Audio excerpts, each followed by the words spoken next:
Wardley Dubois, the stakes are high. It's a high pressure fight. It's a must win for both fighters. The consequences of a loss is going to seriously derail either of their careers. For Dubois, it's maybe a last chance. He's gone up against Usyk twice. He's came up short twice. This might be his last shot at even an alphabet title.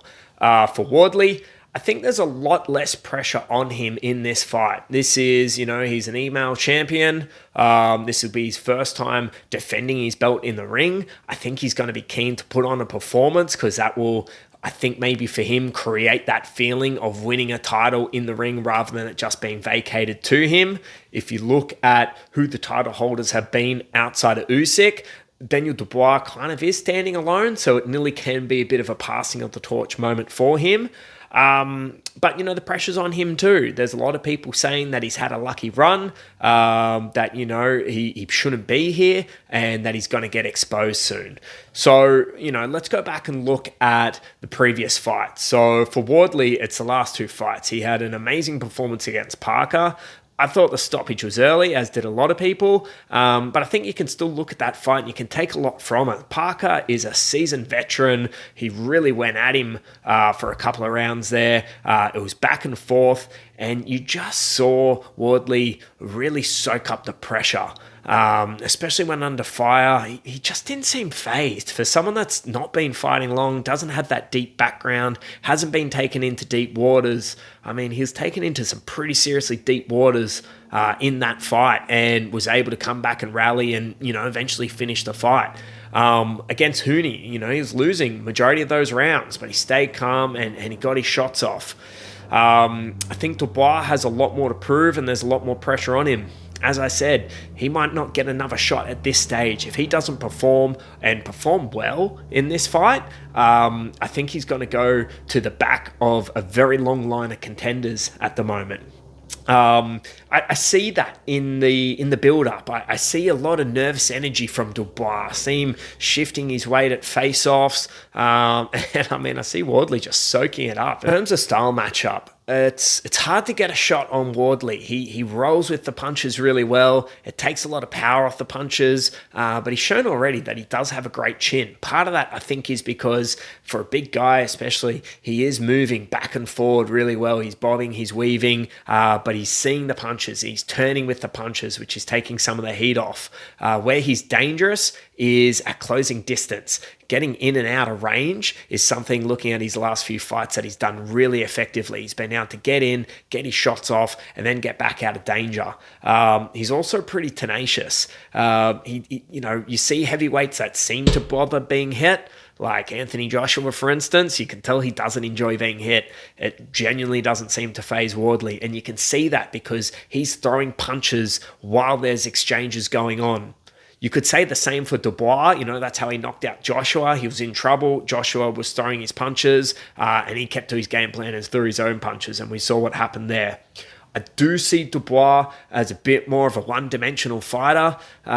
He's very athletic, which is going to be to his advantage, but I just see him as a bit too slow, a bit too winged, and although Wardley hasn't really fought for that long, as we know. He's had a couple of white-collar fights, no amateur background. He's only really been fighting in the pros for 8 years. Top-level competition for the last 2 or 3 years. I think Ben Davison's done an amazing job with him.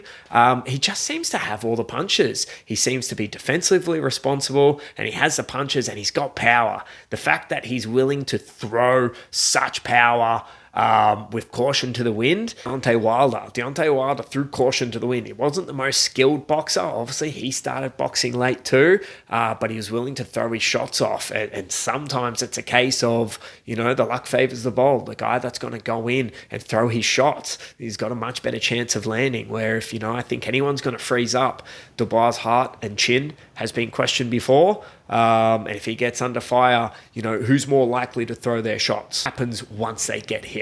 I think Wardley's going to soak that up so much better. Talking about the rolling with the punch, it's going to take a lot of steam off it. And we've seen Dubois hit. We've seen him down before. There's been questions of his heart and of his chin. And I just think in a fight where they're both going to land both got a 95% knockout ratio. When Wardley lands, it's going to do more damage than when Dubois lands. So what next? What happens after this fight? Well, I'm picking Wardley to win by knockout. I think it'll be around the mid to late rounds. I don't think it'll be too early. I think the pressure of this fight might have him start a little cagey. Eventually, they're going to warm up. Honestly, I think Dubois doesn't have a deep enough bag. I haven't seen anything outside of the norm from him, outside of his power and his athletic skills, which obviously have taken him this far.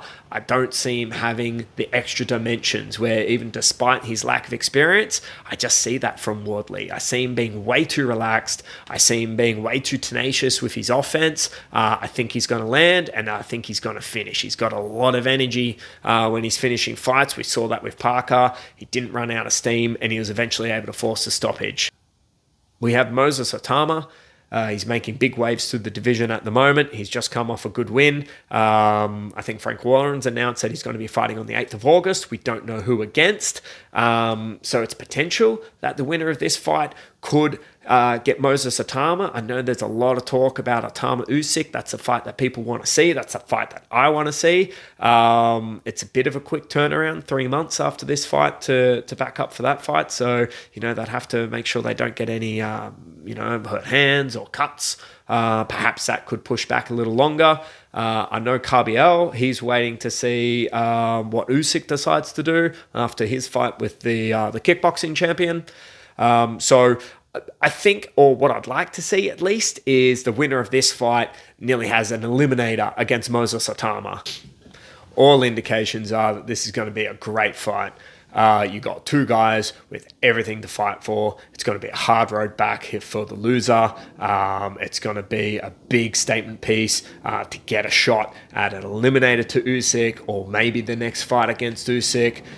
They've both got big KO ratios. They've got everything to play for. I think it's going to be a great fight. I'm picking Wardley by knockout.